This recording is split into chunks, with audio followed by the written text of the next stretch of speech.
du talent sur la plateforme, nous voulons permettre aux entreprises de trouver du talent, de trouver des profils qualifiés. Une brève présentation de la vision de Irawo, une des entreprises innovantes sélectionnées dans le cadre de la Mastercard Foundation EdTech Fellowship. Elles sont 6 startups retenues dans le cadre de cette initiative mise en place pour catalyser l'innovation et créer un impact durable en Afrique dans le secteur de l'éducation. L'accès inégal à une éducation de qualité est un défi majeur pour toute l'Afrique. Donc les solutions EdTech peuvent surmonter ces défis-là géographiques, ces défis économiques et offrent une opportunité d'apprentissage à des millions de jeunes. Clairement, le EdTech s'inscrit en tout cas dans la dynamique du gouvernement béninois de faire du numérique un vrai levier de transformation à l'échelle nationale. Cet événement marque une étape significative dans notre engagement collectif à transformer l'éducation en Afrique et plus particulièrement dans notre cher pays, le Bénin. La Mastercard Foundation EdTech Fellowship est un soutien sur mesure pour équiper les entrepreneurs de connaissances et de ressources nécessaires pour développer leurs produits et maximiser le nombre d'utilisateurs. Elle intègre un soutien financier d'environ 45 millions de francs CFA par start-up sélectionnée. Le programme est conduit au Bénin et au Sénégal par Etrilabs. Notre objectif est audacieux. Accélérer 36 startups EdTech exceptionnelles, chacune ayant un potentiel d'atteindre 24 000 apprenants additionnels en 3 ans dans les 2 pays d'intervention. De nouvelles cohortes de récipiendaires sont donc attendues.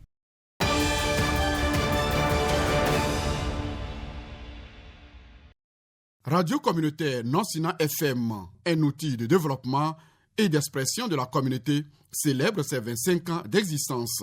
Partenaires, auditeurs, personnalités politiques et traditionnelles, tous au rendez-vous pour rendre un hommage mérité au personnel et surtout aux pionniers de cette radio. Avant tout propos, permettez-moi de rendre hommage.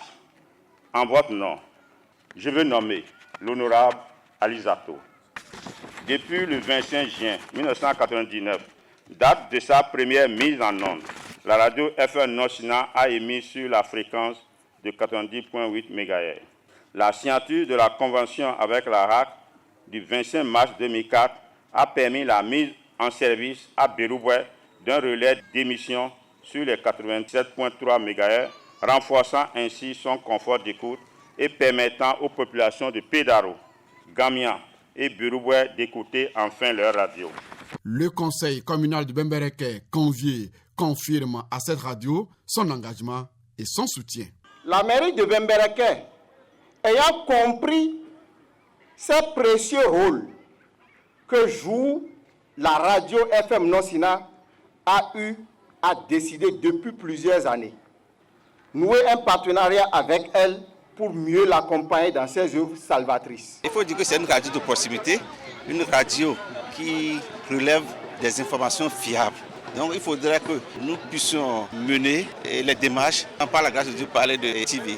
Le président de la Fédération des radios communautaires et assimilées du Bénin, FERCAB, décerne une attestation de mérite à Radio Non-Sina FM avant de poursuivre en ces termes. C'est un moment de fierté pour nous tous, un moment de témoignage de la vitalité, de la résilience des radios communautaires au Bénin. FM Non-Sina a su se faire un nom dans l'espace et dans le paysage médiatique béninois. Grâce à son professionnalisme, grâce à son impartialité et surtout son dévouement pour l'information vraie et juste. En plus de Gogounou dans la Liborie, la radio communautaire Non-Sina FM couvre 6 communes du département de Borgou, à l'exception de Parakou et de Kaouré.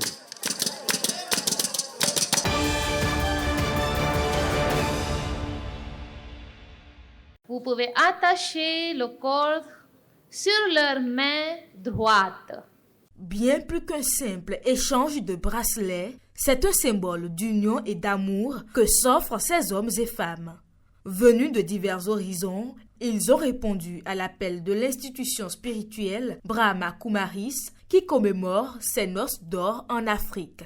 Le 50e anniversaire est en train d'être célébré dans tous les pays de l'Afrique, de la région de l'Afrique. Et au Bénin, nous avons marqué notre 20e année de service dans le pays. L'organisation Brahma Kumaris nous enseigne à être le maître de notre conscience. Et d'ailleurs, le thème clé de cette rencontre, c'est éveiller notre conscience et soyez conscients que tout ce que nous pensons, ça devient notre force. Et tantôt, nos pensées même deviennent notre faiblesse. L'organisation Brahma Kumaris fait prendre conscience que quand nous changeons, le monde change. Des moments de méditation, en passant par la recherche d'énergie positive, rien n'a échappé à ces membres de la Brahma Kumaris à l'occasion de cette célébration. Le message de cette soirée, c'est que qui suis-je?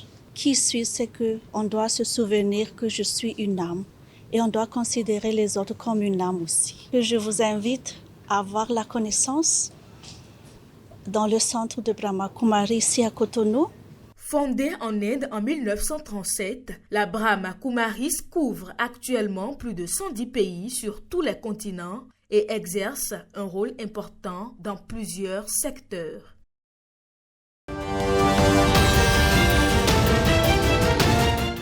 Un mois de solidarité et de travail acharné couronné de nombreuses réalisations. MTN Bénin tient encore le pari cette année, toucher des vies et laisser une empreinte durable. Cette fois, c'est la commune de Soava qui est ciblée par son programme annuel, les 25 Days of Yellow Care.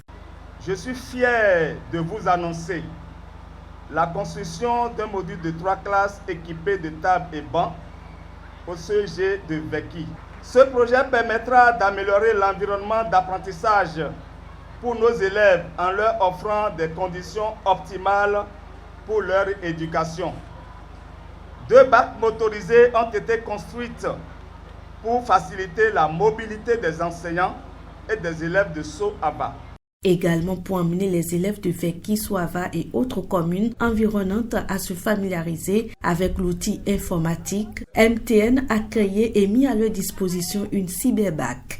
Une cyberbac qui permettra avec 20 ordinateurs, bien évidemment équipés de logiciels et du nécessaire, pouvoir leur permettre d'avoir accès à une bibliothèque numérique. Une fois encore, nous remercions notre partenaire, la fondation BOA, qui nous a épaulés sur ce volet-là et qui nous permet de pouvoir permettre à ces enfants d'avoir accès à de la lecture, bien évidemment pour la culture générale, mais également de la lecture pour avoir accès à des matériels scolaires, en plus de 150 livres. Grâce donc à vos efforts d'accompagnement du gouvernement, les conditions d'études de nos enfants de Soava vont s'améliorer à travers l'accroissement de leur accès à l'école et leur réussite scolaire et académique.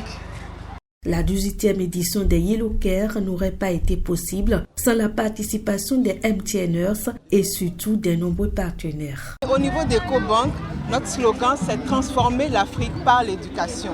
Et lorsque nous vivons des journées comme aujourd'hui où vous avez des tout petits enfants qui sont dotés de sacs d'école, vous avez un module de classe scolaire, vous avez des livres, nous croyons définitivement que l'Afrique est déjà en train d'être transformée et que c'est déjà une réalité. Je tiens à exprimer notre profonde gratitude à ADMEC, Groupe d'Afrique, Pluriel, EcoBank, Bank of Africa, Blowlab, Iroko, FabLab, Groupe Empire, Fondation Nudeo, CDCB, LK, Bucanet.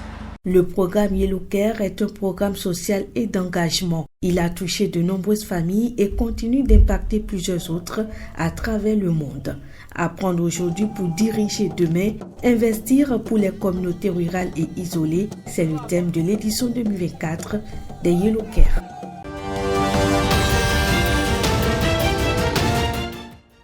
Au Bénin, depuis quelques années, la prise en charge clinique des pathologies en lien avec la génétique médicale a connu un développement croissant. Néanmoins, des communications sont indispensables pour mieux outiller les médecins sur le dépistage, le diagnostic et le suivi des maladies génétiques.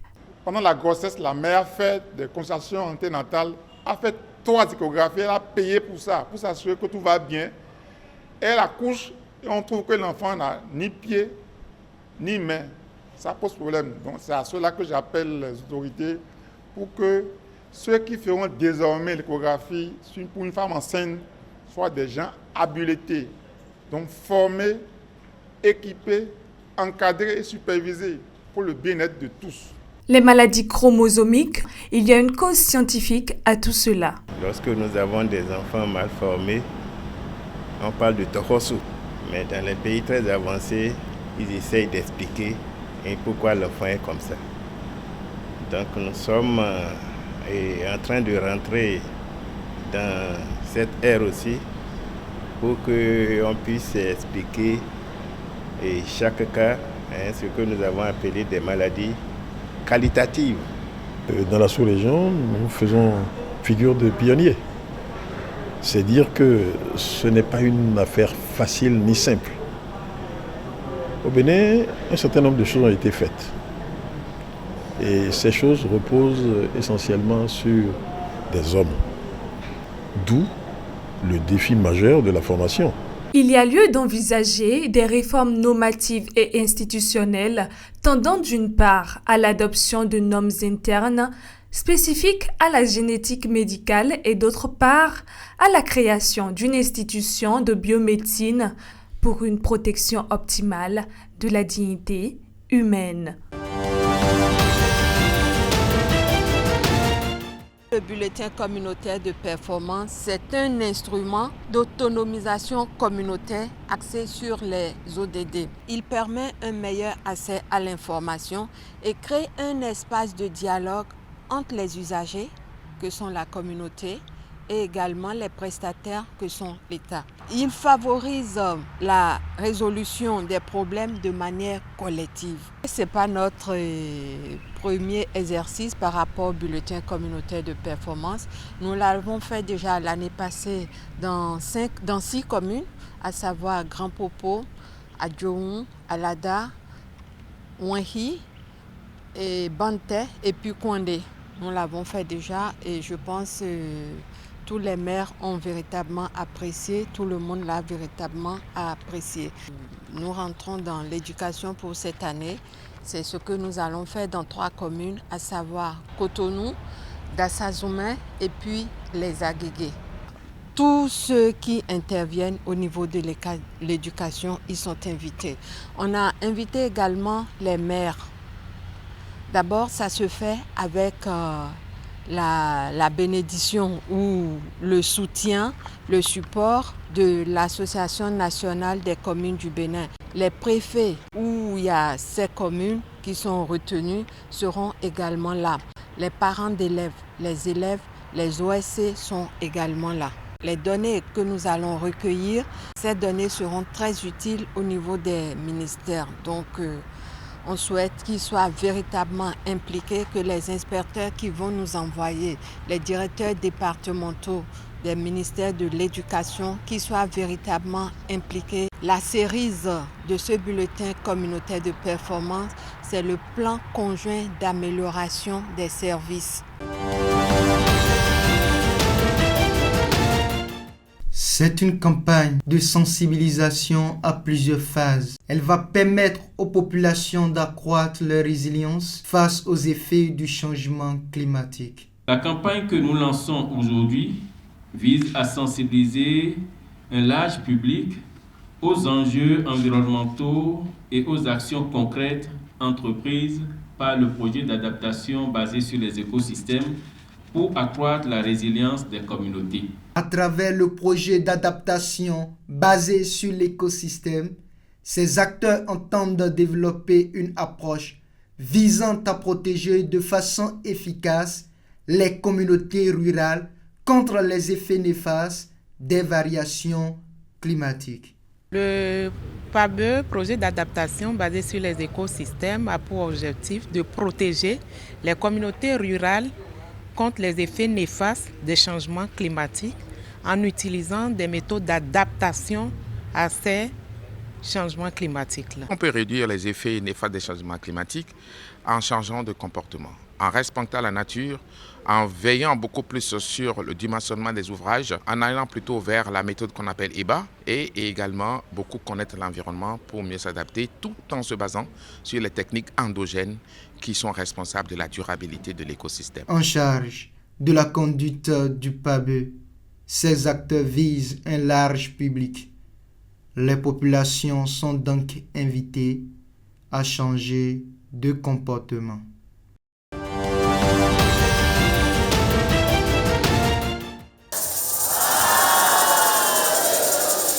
C'est à l'unanimité que le 29 mai dernier, Joseph Stanislas Komakoyi a été désigné pour présider aux destinées de l'Église apostolique du Bénin pour un nouveau mandat de 5 ans. Un mois plus tard, le voilà qui reçoit les bénédictions de ses pairs du Bénin, du Nigeria et du Ghana.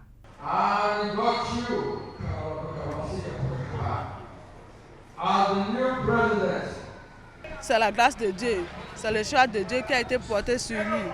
Selon les différents témoignages, la reconduction de Joseph Stanislas Komakoyi est la prime d'une mission bien accomplie. Le président national de l'Église apostolique du Bénin est un homme de vision, un homme de grande expérience. Durant les 5 dernières années, nous avons vu vraiment son dynamisme pour le développement de l'Église apostolique du Bénin. L'Église a estimé que celui qui travaille bien, on ne peut pas le laisser tomber. Et aujourd'hui, nous sommes là pour louer Dieu et demander à Dieu de le protéger, afin que les activités menées antérieurement puissent être multipliées par des milliers de fois. Parce qu'il a construit des bâtiments, il a acheté des domaines, il a voulu contribuer, et tenez-vous tranquille, contribuer au développement du secteur agricole au Bénin. C'est ça qui m'intéresse moi. Je voudrais lui dire un grand merci et demander à Dieu de continuer de l'accompagner dans sa mission. Avec le soutien de son bureau exécutif national, le président national de l'Église apostolique du Bénin n'entend pas changer son fusil d'épaule pour les 5 prochaines années de son nouveau mandat. Nous nous évertuerons à poursuivre le programme de formation à l'endroit des ministres de Dieu. Travailler davantage sur la vie spirituelle des fidèles en vue d'une relève de qualité. Mettre en place un programme national d'encadrement spirituel et socio-professionnel de chaque catégorie de personnes. Joseph Stanislas Komakoyi entend aussi donner un nouvel élan de dynamisme au champ missionnaire et au renforcement du patrimoine foncier de l'Église à travers la mise en place d'une politique nationale d'acquisition de parcelles dans toutes les communes du Bénin. Il appelle à une synergie d'action de toutes les couches de l'Église pour la réalisation de tous ces projets.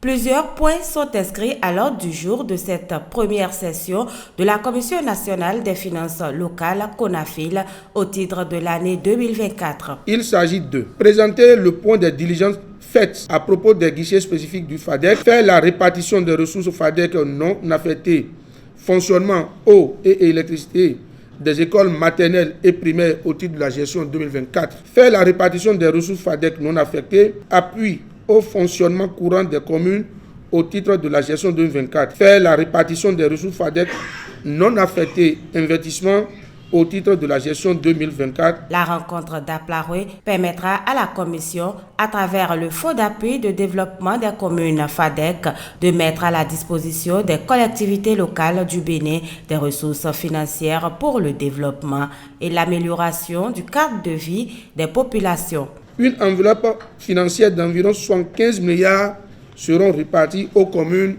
au cours de cette session contre 86 milliards en 2023.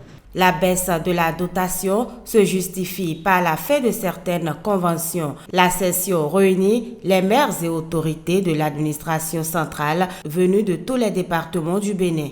Je demande à tous les maires ici présents et représentés que, quelle que soit la part, le quota qui leur est revenu, qu'une utilisation judicieuse et efficiente soit faite de ces ressources pour que l'année prochaine, on aura plus. Que les acteurs que vous avez bien voulu envoyer sur le terrain, les SE et leurs collaborateurs, sous bien sûr monsieur le maire et son conseil, puissent se mettre à la tâche pour que le développement soit. À noter que les dotations du FADEC non affectées se basent sur des éléments spécifiques propres à chaque commune. On peut citer en outre la population, la superficie, la performance des communes et même l'indice de pauvreté non monétaire.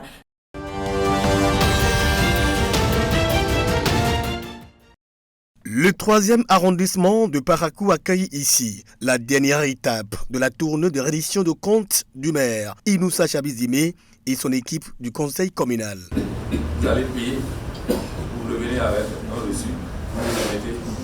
Démarrée par le 1er arrondissement, cette séance de change vise essentiellement à faire le point des réalisations relatives aux infrastructures marchandes dans plusieurs domaines de 2019 à 2023. Avec l'accueil que l'équipe municipale a reçu, que ce soit au 1er arrondissement le jour du démarrage, hier au 2e et aujourd'hui au 3e, nous nous rendons compte que effectivement la décentralisation est en marche. Aujourd'hui, rien ne peut être fait sans la mobilisation des ressources. Et pour une bonne mobilisation des ressources, il faut effectivement un lieu d'échange. De 2019 à 2023, pour l'autorité communale et son équipe, plusieurs infrastructures ont été réalisées. Du 1er au 3e arrondissement, les réalisations phares, que ce soit des réalisations propres à la commune. Et dans le 1er arrondissement aujourd'hui, nous avons eu l'initiative de créer un marché. Un marché pas comme les autres marchés, mais un marché propre à la commune et qui sort de l'ordinaire, un marché de petits ruminants. Quittant le 1er arrondissement, nous allons au 2e arrondissement.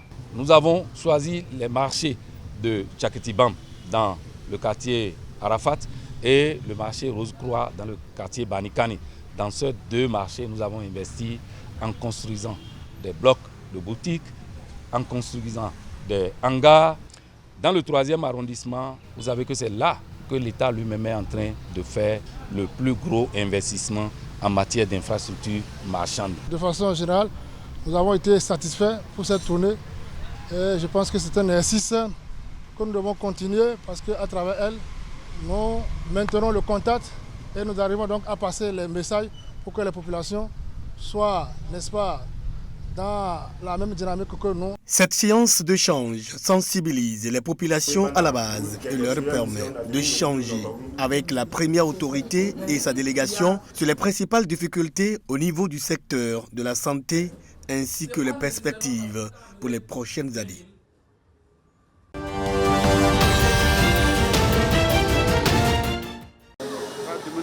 Les enfants et les filles en particulier en âge d'être scolarisés dans le viseur de l'UNICEF et l'ambassade des Pays-Bas au Bénin. Le programme Cash Plus Care est mis en œuvre pour impacter l'éducation de la jeune fille de 9 à 15 ans. Et ça a été une expérience vraiment impressionnante.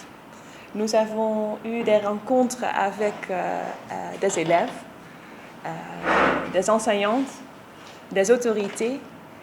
Et j'étais vraiment frappée par l'énergie et aussi par leur dédication, leur engagement pour la protection des filles et pour vraiment contribuer à leur avenir. Ce programme actuellement a appuyé plus de 160 000 filles depuis sa naissance dans les 4 départements. On couvre toutes les filles de 9 à 15 ans. Donc, ça représente des transferts monétaires à hauteur de 4 milliards, plus de 4 milliards en fait de francs CFA depuis le démarrage du programme. Par contre, pour les parties protection de l'enfant, accès aux services, prise en charge par les services CPS, GUPS, on va dire, etc. On a plus de 57 000 filles qui ont eu accès à ces services, qui ont eu des besoins spécifiques. Il y a un engagement très fort des autorités au niveau local, ce qui permet aussi de faire reculer finalement le mariage des jeunes filles et d'augmenter le taux de scolarisation des jeunes filles à l'école.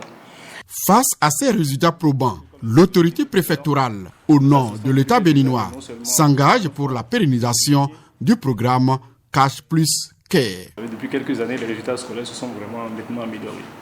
Donc c'est à l'actif de nous tous. Je voudrais vraiment du fond du cœur vous remercier, vous réitérer notre engagement de faire en sorte vraiment que le cap soit maintenu Parce que pour nous, c'est une condition sine qua non pour continuer donc de bénéficier de votre accompagnement. Il y a quelques années en arrière, ce n'était pas le cas. Donc ça vous dit quand même que les efforts sur le terrain sont encourageants. Et par rapport à la durabilité, je pense que fort de ces résultats-là, engendrés sur le terrain, il n'y a pas de raison qu'on ne mette pas les moyens, qu'on ne prenne pas les dispositions pour assurer une pérennité de ce projet-là.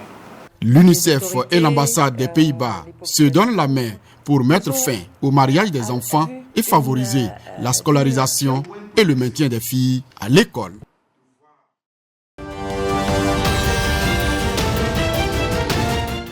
Conformément aux dispositions de l'article 83 du règlement intérieur. 21 rapports étudiés et 14 décisions prises au cours de la première session ordinaire de l'année 2024 à la Haute Autorité de l'audiovisuel et de la communication. Cette session qui s'achève est la toute dernière de la 6e mandature de la Hague. Notre institution, conformément aux dispositions des articles 24, 56, 142 et 143 de notre Constitution, doit, entre autres, garantir et assurer la liberté et la protection de la presse, ainsi que de tout autre moyen de communication de masse dans le respect de la loi. Veiller au respect de la déontologie en matière d'information. Sur ces deux chantiers, grands et épineux, nous avons pu faire ce que le temps, les moyens et les hommes nous ont permis d'accomplir au cours de ces années où nous avons travaillé d'arrache-pied et sans répit pour atteindre les objectifs spécifiques que nous nous sommes fixés.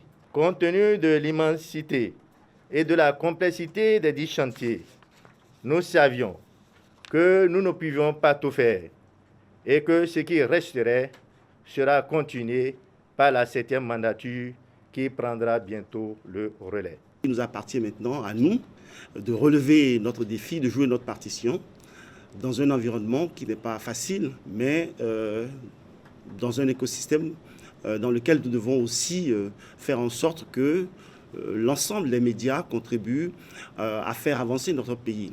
La conférence s'engage dans cette dynamique, cette télévision qui va voir le jour, Lumen Christi, et nous allons essayer de respecter les termes de ces conventions-là, comme cela est dit.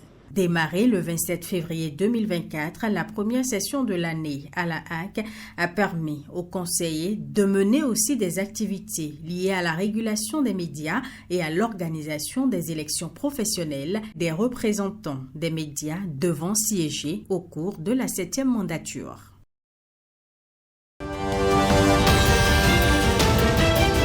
Le marché du travail dans le monde de l'information et de la communication en Afrique constitue un vivier non négligeable pour l'employabilité dans un continent riche et en construction. Dans cette dynamique, il apparaît nécessaire de réadapter les curricula de formation qualifiante pour être à la hauteur des exigences présentes et futures des médias. Aujourd'hui, pour être vraiment en pointe sur les techniques de communication, il faut passer par des formations pratiques. Et c'est la différence que propose l'IFIC, le fameux 70-30, 30% de théorie, 70% de pratique, basé sur le socle des enseignants qui sont tous des professionnels de la communication et du journalisme. Je pense que l'important, c'est les débouchés professionnels, les débouchés en termes d'emploi et surtout aussi d'opportunités de création d'entreprises. L'Institut de formation à l'information et à la communication IFIC se propose de forger le savoir-faire des étudiants par l'apprentissage en immersion et au contact des nouvelles technologies. J'ai eu une certification en social media marketing et quand j'ai découvert la bourse, ça m'a plu en vue de me perfectionner dans le domaine et quand même d'avoir une licence et pourquoi pas un master dans le domaine de la communication. Nous avons eu la chance, il y a à peine 15 jours, d'être présents dans un top 20, le top 20 sur 500 écoles de communication en France. Nous avons la 18e place. Au bout de 2 ans, nous sommes très fiers et très heureux. À cette date, l'IFIC ne dispose pas encore de campus de formation en Afrique, mais il offre des moyens qui facilitent les formalités de voyage pour ses futurs étudiants en France.